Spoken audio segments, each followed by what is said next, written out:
Hello दोस्तों, स्वागत है आपका रेलवे की पाठशाला पे। और दोस्तों हमारी जो सीरीज चल रही थी railway group D previous year science हम कर रहे हैं शिफ्ट बाय शिफ्ट। और ये है हमारा 28/9/2018 का फर्स्ट शिफ्ट का वीडियो। और ये पार्ट नंबर 29 है। इससे पहले 28 जो पार्ट हैं वो हमने डाल दिए हैं। प्लेलिस्ट सेक्शन में जाके आप group D previous year science देखोगे तो वहाँ आपको ये चीज़ें मिल जाएंगी। तो चलिए दोस्तों वीडियो को शुरू करते हैं। और ये जो हमारी सीरीज़ है इसका उद्देश्य ये है कि आप अगर हमारी सीरीज़ को कंटिन्यू देखते हैं और हमारे वीडियोस को देखते हैं तो आप साइंस में 25 में से दोस्तों 20 प्लस अंक हैं दोस्तों ले पाएंगे। और दोस्तों मैंने आपसे बोला था कि यहाँ पर ग्रुप डी की जीके की पीडीएफ आपको दूंगा, तो वो पीडीएफ बिल्कुल रेडी है। आप टेलीग्राम ग्रुप पर आ जाइए, टेलीग्राम ग्रुप पर आपको मिल जाएगी। कैसे डाउनलोड करना है सारी चीज़ें मैंने आपको वहाँ पर बताइए, तो आप टेलीग्राम ग्रुप पर ज्वाइन हो जाइए। तो चलिए देखते हैं पहला क्वेश्चन ये है कि किसके द्वारा निश्चित अनुपात का नियम दिया गया था। अब देखिए निश्चित अनुपात का नियम क्या होता है कि कोई भी रासायनिक अभिक्रिया होती है ना, तो उसमें कोई यौगिक होता है। तो यौगिक में क्या होंगे, एक से अधिक परमाणु होते हैं। तो उन परमाणुओं का जो द्रव्यमान संख्या का जो रेशियो होता है ना, वो दोस्तों हमेशा समान रहता है। इसे ही बोलते हैं निश्चित अनुपात का नियम। यानी देखो मैं आपको समझाने की कोशिश करूँ तो आपका जल होता है ना H2O, अगर इसमें पूछे कि हाइड्रोजन और ऑक्सीजन दोनों का अनुपात है वो कितना होगा, ठीक है। तो यहाँ पर देखिए हाइड्रोजन और ऑक्सीजन का अनुपात है ना हमेशा कितना होता है। आप देखिए यहाँ पर यानी कि दोस्त जैसे आपका H2O होता है और H2O में अगर हम हाइड्रोजन और ऑक्सीजन की बात करें तो देखिए हाइड्रोजन है, हाइड्रोजन आपके 2 हैं और एक O है। तो हाइड्रोजन में क्या होता है, हाइड्रोजन का परमाणु भार क्या होता है 1, लेकिन 2 हाइड्रोजन है तो यहाँ जाएगा 2। ऑक्सीजन कितना होता है दोस्तों 16। तो यहाँ पर देखिए इनका रेशियो आएगा ना, हमेशा आएगा 1:8। तो कहीं भी आप किसी भी रासायनिक अभिक्रिया में देखेंगे तो हाइड्रोजन और ऑक्सीजन का जो रेशियो होता है वो दोस्तों 1:8 ही होता है। ये आपको ध्यान रखना है, इसे बोलते हैं निश्चित अनुपात का नियम। यानी किसी भी रासायनिक अभिक्रिया में कोई भी यौगिक होता है, उसके जो परमाणु होते हैं उनका जो अनुपात होता है वो हमेशा क्या होता है, फिक्स होता है, स्थिर रहता है। और ये आपके दिया गया था प्राउस्ट नामक वैज्ञानिक ने। किसने दिया था, प्राउस्ट नामक वैज्ञानिक ने। चलिए अगला जो क्वेश्चन उसको देखते हैं। मनुष्य के गुर्दे की निस्यंदन इकाई क्या होती है। अब देखिए हमारे शरीर में क्या होता है, किडनी पाई जाती हैं। तो किडनी में क्या होती है, बहुत सारी आपके उनकी क्रियात्मक और संरचनात्मक इकाई पाई जाती है। मतलब क्या होता है, किडनी ना बहुत सारे, जैसे हमारे शरीर रहता है, हमारे शरीर में बहुत सारी कोशिकाएं होती हैं, बहुत सारे सेल होती हैं, वो मिलकर आपके उत्तक का निर्माण करती हैं। उत्तक है अंग का, अंग है तंत्र का, और तंत्र हमारे पूरे शरीर का निर्माण करते हैं। उसी प्रकार दोस्तों जो गुर्दा होता है ना, जो किडनी होती है, उसमें क्या होता है दोस्तों, बहुत सारे आपके न्यूफ्रॉन पाई जाती है। क्या पाई जाती है, नेफ्रॉन पाई जाती है। और दोस्तों नेफ्रॉन्स जो होती हैं वो क्या होती हैं, जैसे हमारे शरीर में कोशिकाएं होती हैं ना, उसी प्रकार से किडनी के अंदर ये कोशिकाएं पाई जाती हैं। मतलब उनकी क्रियात्मक और संरचनात्मक इकाई आपकी होती है गुर्दे की, जिसको क्या बोलते हैं आपके नेफ्रॉन्स। ठीक है, बायोलॉजी में पढ़ाऊंगा तब आपको बताऊंगा डिटेल से कि यहाँ पर ये नेफ्रॉन्स क्या होती हैं और कैसे काम ये करती हैं। चलिए अगला देखते हैं। जिस बिंदु पर सभी प्रकार की किरणें मिलती हैं उसे क्या कहा जाता है। अब देखिए बात हो रही है यहाँ पर दर्पणों से संबंधित और लेंस से संबंधित। मैंने आपको दर्पण और लेंस पढ़ा दिए हैं, फिजिक्स कंप्लीट करा दिए, न्यूमेरिकल में आपको कोई प्रॉब्लम नहीं आएगी, आप प्लेलिस्ट में जाके उनको देख सकते हैं। अब दोस्तों होता क्या है कि यहाँ पर मैंने आपको बताया था, आप चलिए हम किसी की बात कर लेते हैं। मान लीजिए हम बात कर लेते हैं कोई भी लेंस की, तो ये उत्तर लेंस मैंने बना दिया। अब देखिए यहाँ पर क्या होगा, ये बहुत सारी प्रकाश किरण आती हैं, तो एक पॉइंट होता है यहाँ पर। तो इस पॉइंट से जो प्रकाश किरणें मिलती है ना, जहाँ पे प्रकाश किरणें सारी सारी मिलती हैं दोस्तों, इसका बोलते हैं क्या, फोकस। क्या बोलते हैं, फोकस। चाहे आपका दर्पण हो चाहे लेंस हो, तो आप वहाँ जाके देखेंगे, आपको सारी चीज़ें बता रखी हैं। वक्रता केंद्र क्या होता है, वक्रता त्रिज्या क्या होती है, फोकस दूरी क्या होती है, मुख्य अक्ष क्या होता है, प्रकाश केंद्र, सारी चीज़ें आपको मैंने ब्लैक बोर्ड पर बहुत अच्छे तरीके से बता रखी है। तो आप उन वीडियो को देखेंगे तो और बेहतर आपको समझ आएगा। तो इसका राइट आंसर आ जाएगा दोस्तों, क्या आ जाएगा, फोकस। ठीक है, चलिए अगला क्वेश्चन देखते हैं। यदि मनुष्य में गुणसूत्रों की संख्या 16 है तो मनुष्य की दैहिक कोशिकाओं में गुणसूत्रों की संख्या कितनी होगी। अब दोस्तों कंफ्यूज करने के लिए यहाँ पर ये आपको संख्या दे रखी है ऐसे ही। यानी क्वेश्चन ये पूछ रहा है कि हमारे मानव जो होते हैं उसमें गुणसूत्रों की संख्या कितनी होती है। तो आपको पता है 23 जोड़े हमारे शरीर में पाए जाते हैं। यानी कि दोस्तों 23 जोड़े का मतलब 46 आपके टोटल गुणसूत्र हमारे शरीर में पाए जाते हैं। तो ऑप्शन नंबर 2 इसका राइट आंसर हो जाएगा। चलिए अगला क्वेश्चन उसको देखते हैं। अगला क्वेश्चन है कि निम्न में से कौन सा एक अर्धचालक है। अब दोस्तों मैंने आधुनिक आवर्त सारणी जब आपको कराई थी तब आपको बताया था, एक टेढ़ी मेढ़ी लाइन होती है जो आपके धातु और अधातु को अलग करती है, और इस टेढ़ी मेढ़ी लाइन के ऊपर जो तत्व स्थित होते हैं वो दोस्तों आपके कहलाते हैं अर्धचालक या उपधातु। तो उस समय आपको बताया था बोरोन, सिलिकॉन, जर्मेनियम, पोलोनियम, ये सारे आपके उदाहरण हैं। तो यहाँ पर देखिए जर्मेनियम है वो यहाँ पर ऑप्शन में है, तो जीई यानी कि जर्मेनियम है वो एक अर्धचालक का एग्जाम्पल है। चलिए अगला क्वेश्चन देखते हैं। अगला क्वेश्चन है कि परमाणु संख्या 16 वाला तत्व होता है वह आधुनिक आवर्त सारणी में किस आवर्त में स्थित होता है। दोस्तों मैंने आपको आधुनिक आवर्त सारणी करा दी है और आपको बताया था कि यहाँ पर वर्ग संख्या 16 की बात हो रही है ना, तो हम ऐसे भरते हैं 2 8 इस रूप में, 2 8 8 18 18 32 32 इस रूप में भरते हैं। और मैं कल के वीडियो में आपको इलेक्ट्रॉनिक विन्यास लिखना सिखा दूंगा, तो आपको जो सारे डाउट है ना वो दोस्तों क्लियर हो जाएंगे कि कैसे क्या सारी चीज़ें होती हैं। अब देखिए 16 इलेक्ट्रॉन भरने हैं, तो देखिए 2 8 कितने हो गए 10, कितने और बचे 6, 2 8 6 हो गए तो पूरे 16। तो देखिए कितने कक्षक भरेगा 1 2 3, तो आंसर कितना आ जाएगा 3 कक्षक यहाँ पर आएगा इसका राइट आंसर, 3 आवर्त। ठीक है, चलिए अगला जो क्वेश्चन है कि पृथ्वी के आवरण में गैसों के साथ मिश्रित हुए घुले पदार्थ को क्या कहते हैं। वैसे दोस्तों ये आपका जियोग्राफी का क्वेश्चन है। जब दोस्तों यहाँ पर देखिए आपने देखा होगा जब आपके ज्वालामुखी आता है तो ज्वालामुखी होता क्या है, हमारी जो पृथ्वी है ना दोस्तों वो सूर्य से मिलकर बनी हुई है। एक बिग बैंग सिद्धांत है वो ये कहता है कि हमारी जो पृथ्वी है वो सूर्य से मिलकर बनी हुई है। अब दोस्तों हमारी जो पृथ्वी है अगर उसमें गड्ढा खोदेंगे ना तो नीचे की ओर जाने पर टेम्परेचर लगातार बढ़ता है बढ़ता है बढ़ता है, यानी कि पृथ्वी का आंतरिक सतह का टेम्परेचर लगभग 5000 डिग्री सेल्सियस है। अब दोस्तों जब हम नीचे की ओर जाते हैं तो उसको बोलते हैं कोर, यानी कि कोर में क्या होता है दोस्तों, वहाँ पर जो इसका सेंट्रल भाग जो होता है उसको शायद कोर ही बोलते हैं ना, तो वहाँ पर जो आपका सेंट्रल भाग होता है पृथ्वी का नीचे की और अंदर वाला भाग, तो वहाँ पर क्या है सारे के सारे जो पदार्थ होते हैं हीरे प्लेटिनम जो भी धातुएं होती हैं बहुत सारी चीज़ें हीरे सोना चांदी वहाँ पर घुले हुए रहते हैं। तो उस अवस्था को बोलते हैं दोस्तों क्या बोलते हैं, मैग्मा। क्या बोलते हैं, मैग्मा। ठीक है, ये आपको ध्यान रखना है। और जब ज्वालामुखी आता है तो लावा के बाहर जो मैग्मा है वो बाहर निकलता है लावा के रूप में, ये आपको ध्यान रखना है। तो इसका राइट आंसर हो जाएगा मैग्मा। ठीक है, चलिए अगला क्वेश्चन देखते हैं कि निम्न में से कार्बोनिल समूह कौन सा है। अब दोस्तों कार्बोनिल समूह क्या होता है हम आपको आईपीसी कराएंगे तब आपको और डिटेल से बता देंगे। फिलहाल मैं आपको बता दूं कार्बोनिल समूह होता है एल्डिहाइड और जो कीटोन होते हैं उसको कार्बोनिल समूह बोलते हैं। यानी कि देखिए एल्डिहाइड होता है CHO, ये होता है एल्डिहाइड समूह, और यहाँ पर जो कीटोन होता है वो होता है डबल बॉन्डो, डबल यानी C डबल बॉन्डो। इन दोनों को बोलते हैं दोस्तों क्या बोलते हैं, कीटोन, और आपका एल्डिहाइड होता है इसको बोलते हैं कार्बोनिल समूह।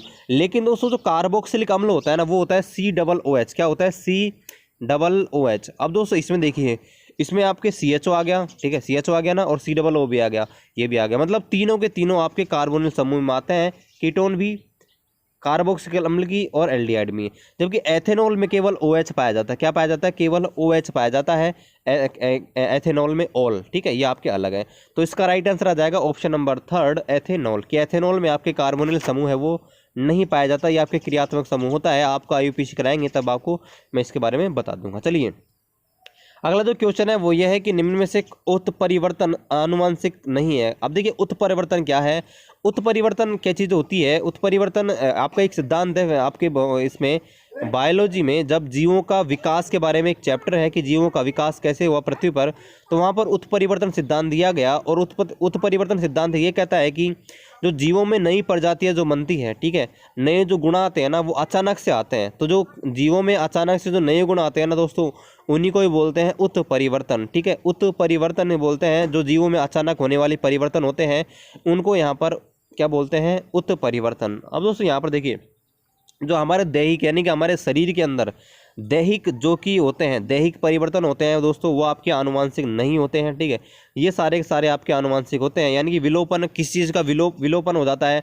मतलब अचानक से कोई गुण नष्ट हो जाए हमारा। मान लीजिए कोई भी पिता है और पिता से पुत्र में आने पर कोई चीज़ अचानक से खत्म हो गई, ठीक है, तो वो विलोपन होती है। ठीक है, प्रतिलिपिकरण मतलब ऐसा कैसा कॉपी, यानी कि मान लीजिए कोई पिता है और उसका शरीर, उसका बेटा का शरीर बिल्कुल उसके जैसा फिट है, ऐसा कैसा बिल्कुल इतनी हाइट है, तो वो उसका प्रतिलिपन हो गया है, मतलब ऐसे कॉपी बन गई।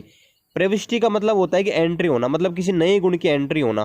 तो दोस्तों ये आपके होता है, तीनों के तीनों उत्परिवर्तन आनुवांशिक होते हैं, यानी कि ये आनुवांशिकता से आ सकते हैं, लेकिन जो दैहिक होता है वो आपके आनुवांशिक नहीं होता है। चलिए अगला क्वेश्चन है कि आधुनिक आवर्त सारणी में कितने आवर्त हैं और कितने समूह हैं। मैंने आपको आधुनिक आवर्त सारणी के टॉप 100 क्वेश्चन दोस्तों करा दिए हैं।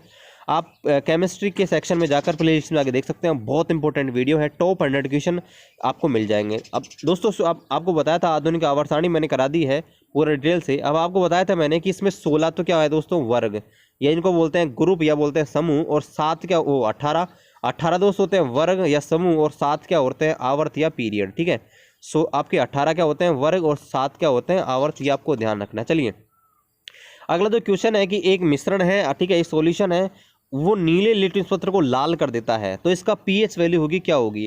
दोस्तों मैंने आपको केमिस्ट्री के अंदर पीएच करा दिया है, पीएच स्केल क्या होता है और पीएच स्केल क्या काम आता है। तो मैंने उस समय आपको बताया था कि पीएच स्केल के अंदर क्या होता है, 0 से 14 तक के अंक लिखे होते हैं। अब दोस्तों होता क्या है, 0 से 14, अब देखिए बीच में होता है 7, यानी कि दोस्तों इस प्रकार से यहाँ पर पीएच स्केल होता है। अब 0 से 7 अगर पीएच स्केल की वैल्यू होती है ना, तो वो आपके अम्लीय होता है। 7 से 14 होता है तो दोस्तों वो होता है क्षारीय, और अगर 7 होता है तो वो क्या होता है, उदासीन।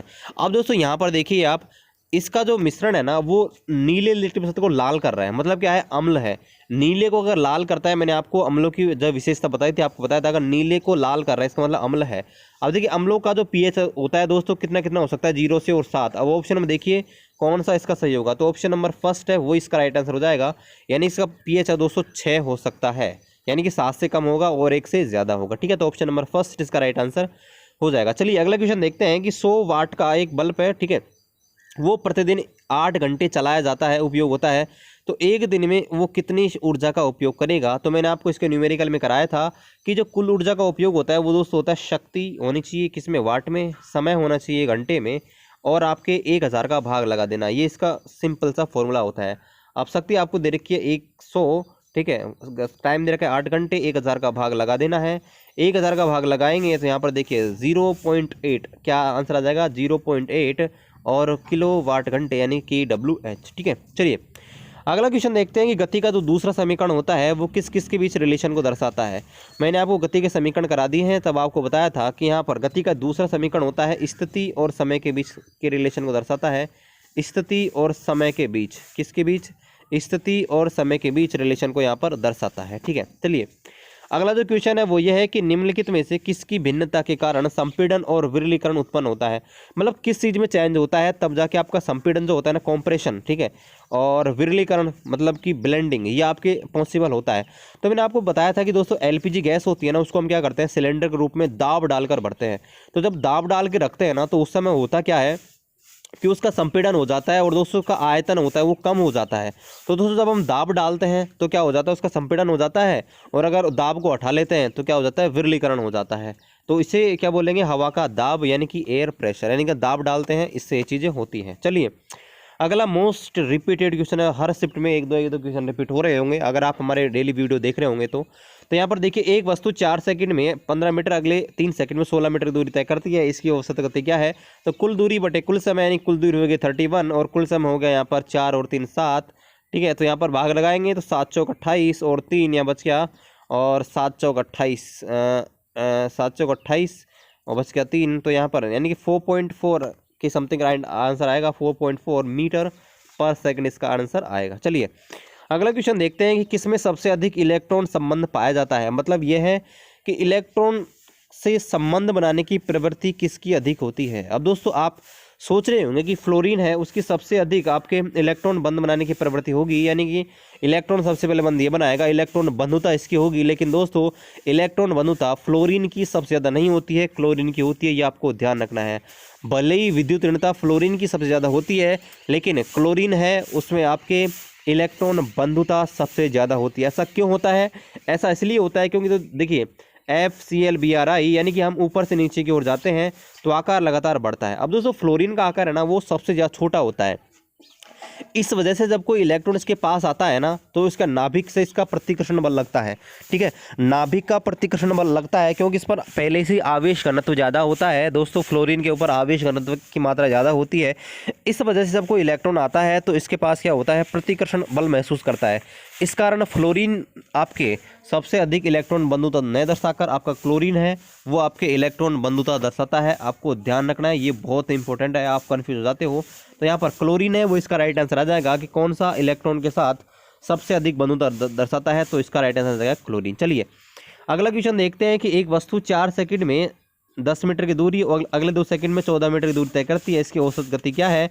तो सिंपल सा है, 14 और 10 हो गया 24 और भाग लगा देंगे 6 का। तो यहाँ पर देखिए इसको हल करेंगे, 6 तिया 18 और यहाँ पर 6 तिया 6 चौका 24, तो राइट आंसर आ जाएगा 4 मीटर पर सेकंड। बिल्कुल सिंपल सा है, हर शिफ्ट में आपके क्वेश्चन इसको देख रहे हैं। चलिए औसत वेग का सूत्र है, बिल्कुल सिंपल सा, देखिए अभी अभी हमने क्वेश्चन किए हैं 2, और औसत वेग का सूत्र होता है यहाँ पर कुल दूरी, लेकिन वेग की बात हो रही है तो कुल विस्थापन लिख लेंगे हम दूरी की जगह, कुल विस्थापन बटे कुल समय, in total displacement upon total time, ये आपका हो जाएगा औसत वेग यानी कि एवरेज वेलोसिटी का। चलिए अगला जो क्वेश्चन है उसको देखते हैं कि किस समूह में अनावर्त बीज पाए जाते हैं। अनावर्त बीज क्या होते हैं दोस्तों, देखिए आवर्त बीज ऐसे बीज होते हैं जिनके ऊपर कुछ कवर पाया जाता है। आपने देखा होगा केला होता है, तो केले को हम खाते हैं तो केले को पहले छिलका हटाते हैं, ठीक है। और एक आप दूसरा जो मक्का है, ठीक है, मक्का जो आती है आप देखे होंगे तो मक्का के ऊपर कवर तो वैसे तो आता है, लेकिन उसको हटाएंगे तब उसके ऊपर कोई कवर नहीं आता। यानी कि ऐसे बहुत सारे फल होते हैं जिनके ऊपर आपके कवर आता है, उसको कवर को हटाते हैं ना तब जाके वो खाने योग्य होती है, उपयोग में लेने योग्य होती है। लेकिन कुछ फल ऐसे होते हैं जो डायरेक्ट ही उपयोग में लिए जाते हैं, उनका कवर नहीं हटाया जाता है। तो दोस्तों जो आपके सहतूत है वो आपके अनावर्त बीजी होता है, मतलब उसके ऊपर देखिए कोई परत नहीं आती, उसको डायरेक्ट आप खा सकते हैं, ठीक है। लेकिन कुछ ऐसे होते हैं जिनके ऊपर आपके परत छड़ी होती है, उस परत को हटाते हैं तब जाके उनका उपयोग किया जाता है। जैसे आपका केला है, इसका राइट आंसर है, नारंगी है वो। तो यहाँ पर पूछा है किस में अनावर्त बीज पाए जाते हैं। अनावर्त का मतलब किस में आपके जो बीज होते हैं उनके ऊपर कोई आवरण नहीं पाया जाता, उनको बोलते हैं अनावर्त बीजी यानी कि जिम्नोस्पर्म। क्या बोलते हैं दोस्तों, जिम्नोस्पर्म। चलिए अगला क्वेश्चन है, एक वस्तु जिसका वजन है 20 किलो और इसकी, अरे ये क्या लिख दिया, इसकी स्थितिज ऊर्जा है दोस्तों 400 किलो है, वो 400 जूल है। इसकी जुगल लिख दिया, जुगल नहीं जूल आएगा ना, इसको थोड़ा सही कर लेना कि इसकी जो स्थितिज ऊर्जा है वो दोस्तों क्या है 400 जूल है। क्या है 400 जूल है। तो इसकी ऊंचाई ज्ञात कीजिए, कितनी ऊंचाई पर ये स्थित है, ठीक है।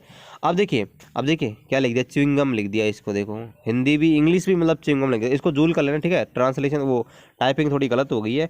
अब दोस्तों आपको दिया है कि 20 किलो की वस्तु है, तो यहाँ पर देखिए इसकी स्थितिज ऊर्जा आपको दे रखी है 400। अब देखिए स्थितिज ऊर्जा होती है mgh, इसका मान आपको दे रखा है 400, मास आपको दे रखा है 20, जी का मान आपको ले लेना 10, अगर दिया हुआ तो अच्छी बात है, नहीं दे रखा तो कोई बात नहीं।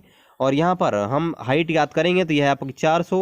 अब देखिए हाइट याद करेंगे तो इसका भाग लगाएंगे या 200 का भाग लगाएंगे 400 में, 400 भाग 200 बराबर आएगा 2 मीटर। क्या आंसर आएगा दोस्तों, 2 मीटर इसका राइट आंसर आ जाएगा। चलिए अगला जो क्वेश्चन है वो देखते हैं कि निम्न में से कौन सा अम्लीय नहीं है, एसिडिक नहीं है। अब दोस्तों देखिए मैंने आपको लुईस की आपको बताया था, लुईस ने अम्ल क्षार की परिभाषा दी थी, मैंने आपको अम्ल क्षार की परिभाषा बता दी है सारी की सारी, ब्रास्टेंट लोरी की, लुईस की, आरेनियस की। तब मैंने आपको बताया था कि जो क्षार होते हैं ना दोस्तों उनके ऊपर एक इलेक्ट्रॉन युग्म पाया जाता है और वो इलेक्ट्रॉन युग्म को दान कर सकते हैं, जबकि आपके अम्ल होते हैं उस इलेक्ट्रॉन युग्म को ग्रहण करने की प्रवृत्ति रखते हैं, उस समय आपको बताया था। अब देखिए PCl3 है, PCl3 के देखिए ये आपका फास्फोरस है ना, वो 15वें वर्ग का तत्व है, इसके पास 5 इलेक्ट्रॉन है। अब 5 में देखिए 3 तो Cl जुड़े हुए हैं, 3 Cl जुड़े हुए हैं। अब देखिए 3 Cl जुड़े हुए हैं, 2 इलेक्ट्रॉन इसके पास बचे हुए हैं। और दोस्तों मैंने आपको बताया था अगर किसी भी तत्व के पास आपके इलेक्ट्रॉन युग्म उपस्थित होते हैं दान करने के लिए, तो वो आपके होता है क्या, क्षारीय। क्या होता है, क्षार या बेस।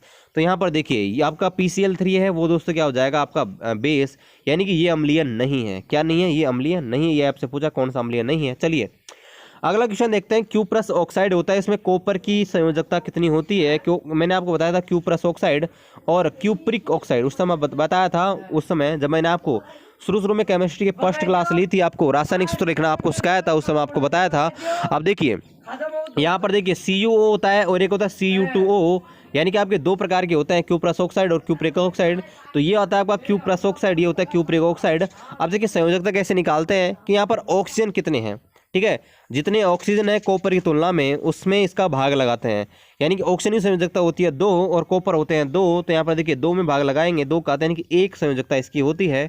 और बिल्कुल सिंपल सा है, तो आपको याद करने की जरूरत है ही नहीं, तो इनकी +1 आपकी संयोजकता होती है क्यूप्रस में, क्यूप्रस ऑक्साइड में कॉपर की। चलिए अगला क्वेश्चन देखते हैं कि दो समान क्षमता के आवेशित तार हैं, ठीक है, तो उनको आपस में अगर जोड़ेंगे तो क्या होगा।